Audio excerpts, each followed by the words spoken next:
truly do not want to know. I know Christians right now who don't want to hear nothing about the spiritual realm. It's it's it's it's it's, it's, it's too wild. I don't believe that it exists. How could you not believe the spiritual realm exists when the God that you say you love and serve, the book that you're reading, comes from a God that is a spirit? Right. He tells you he's a spirit. He's not flesh. So how are you going to not believe the spiritual realm exists when he tells you, I'm a spirit? Shouldn't you want to understand that realm?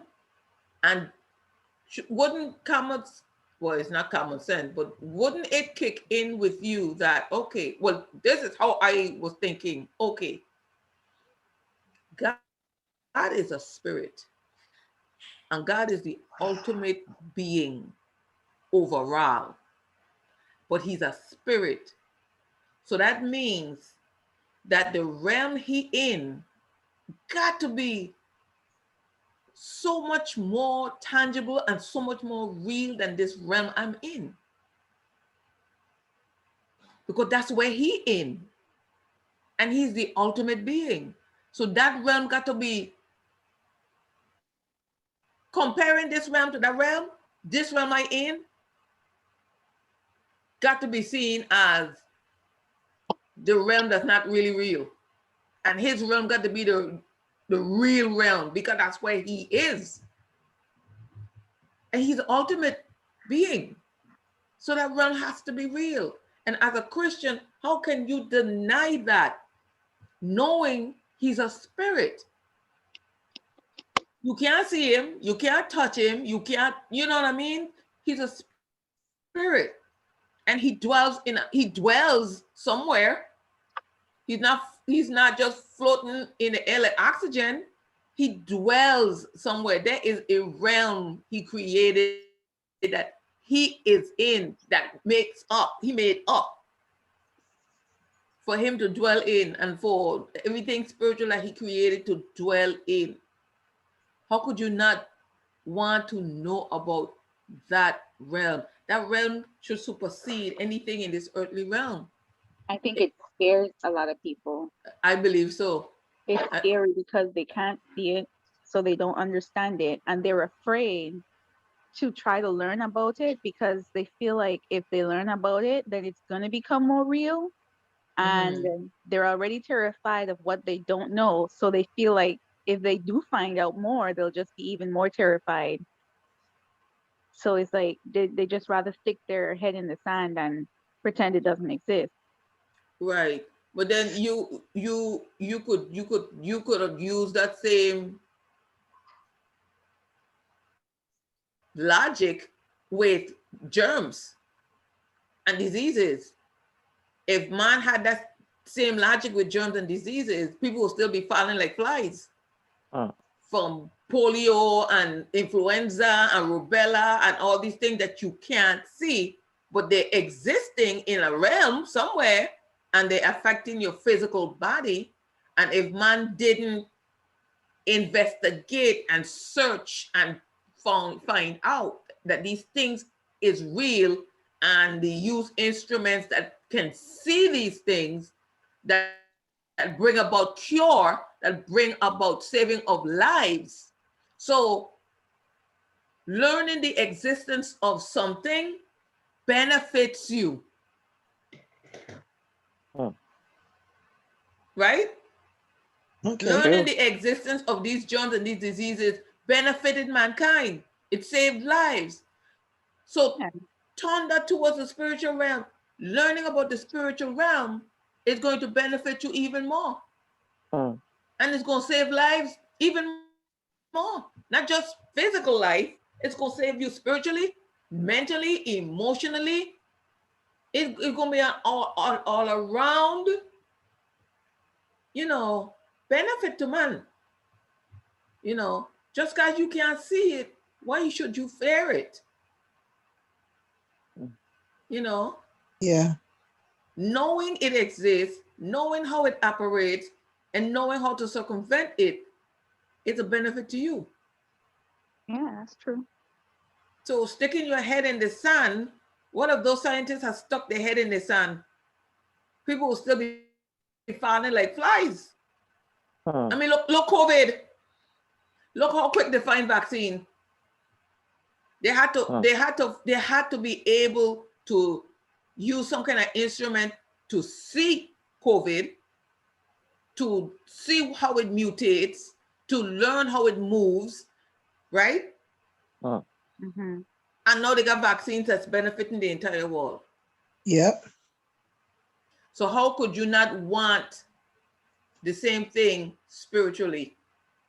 If it benefits you this much in the natural realm, how much more you gonna be benefited in the spiritual realm when you put on, you look through your spiritual magnifying glass, microscopes, and see what's going on in that realm you can't see with your physical eyes, and learn and develop what you need to develop in order to win over these things you can't see.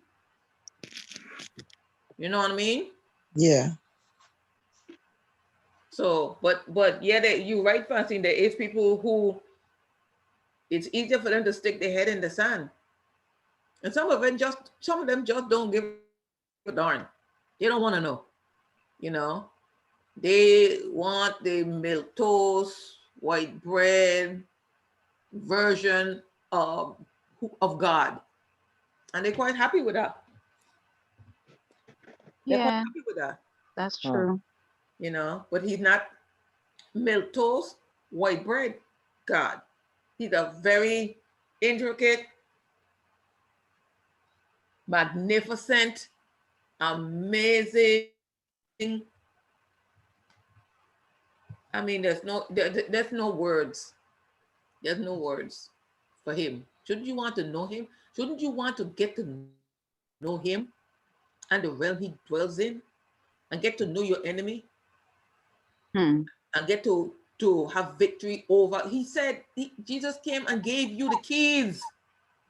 He handed the keys back to man, to hell, death, and the grave. He gave us back the keys that Satan stole from Adam. He gave us back the keys, and we still put the keys down there for the devil to pick back up and go with, because we don't want to know. You know, we don't want to know. I wanted to know, and I'm going to continue wanting to know, because I don't want to. I got tired of being sucker punched. I got tired of it. I got tired of being spiritually sucker punched. You're walking along, next thing, bam, one punch in your gut.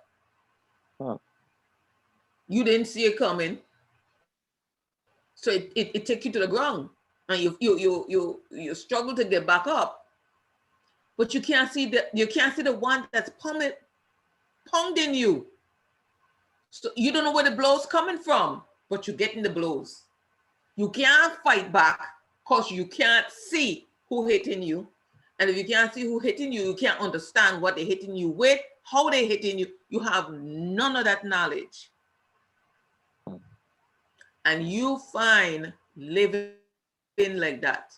You're going to run to a psychiatrist who himself being pummeled, because that realm don't care about degrees on your walls.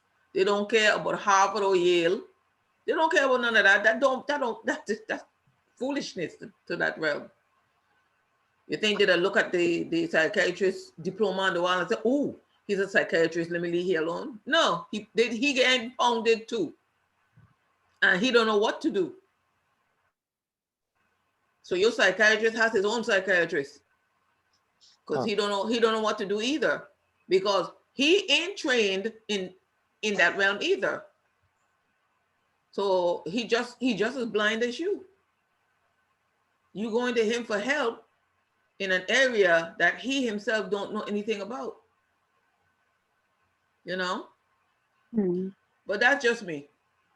That's just me. I made up my mind. I wanted to know. I wanted to know so I can help others to know. So whoever wanted to know, I wanted to have the information to give to them. You know, they could take that information and do whatever they want with it, but they can't say they never got the information. You know, Hmm. I've used the information myself and it worked.